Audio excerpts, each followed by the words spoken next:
What's up mga kabathala? So papunta ulit kami ng Bacala. Alamin na po, Bacala ay tindahan. So yung mga hindi taga Middle East, alamin na po ngayon. So isang po. Bye bye. So yun mga kabathala, kasama ko si Asi po, kilala nyo na po. At yun si Bro.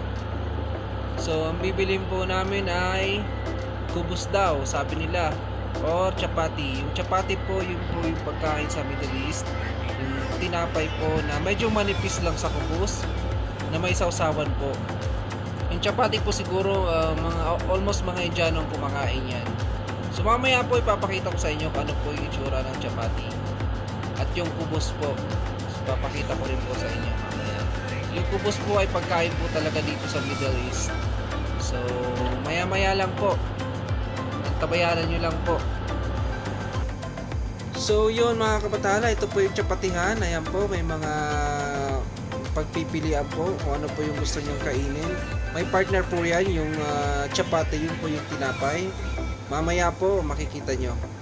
Yung mga kabatala, papakita ko lang sa inyo kung ano yung kinakain namin ha. Yan. Ang tawag dito, mga vegetables, tamis ano? Pati. Vegetables patty, sorry. Ito sa patty ang tawag dyan. May isa pa niyan yung malaki talaga. Malaking tinapay. Ang tawag doon kubos. Yun yung yung kapanahonan nila Jesus Christ, nila Prophet Muhammad. Yun yung mga kinakain nila, mga kapanahonan ni Prophet Abraham. Yan yung mga kinakain nila. So kumbaga until now ginagawa pa rin nila. Kaya kumbaga ng puso, nakakataba ng puso. Kasi yung mga kinakain noong unang panahon until now kinakain pa rin nila dito lang. So keep watching mga kabathala.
So mga kabathala, ang ginagawa natin, itong kubos, sinasawsaw namin dito.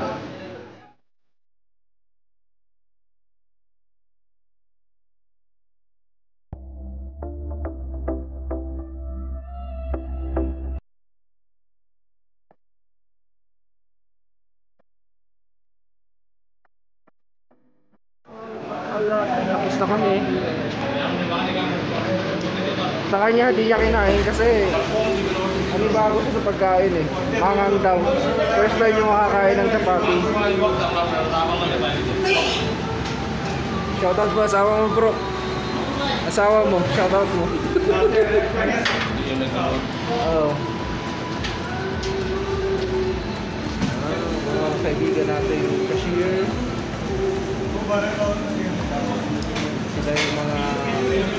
Sila yung mga nag-a-assist dito.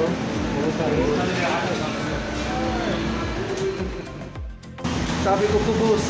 Yan. Paano gawin yung kubus?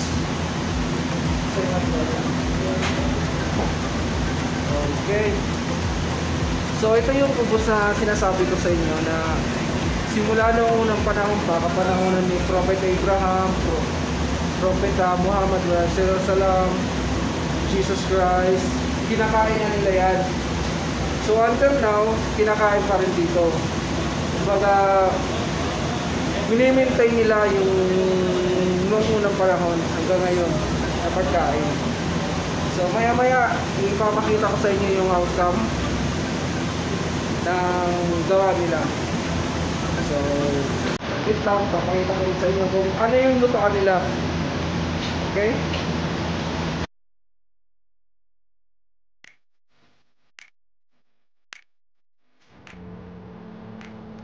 So yan po yung lutoan nila, yung pugon po, sa ilalim po may apoy mga kapathala. Kitang-kita nyo naman po. Yan po yung malapit na lulutuin ng kubos po. Pinaso na po doon sa pugon. Ayan po yung isa po yung taga-bugbog o taga-pitpit po ng gagawing kubos po. Tingnan po ulit natin sa loob. Ayan po yung kubos na kadikit po. Wala pong pandikit yan mga kabatala. Kusa pong dumidikit yan. Ito po yung kay Asi. Sabi ko. Yes, kasama ko kanina. Ng second vlog ko si Asi. Shoutout daw sa shoutout daw sa nag-comment sa kanya.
Tapos na kami.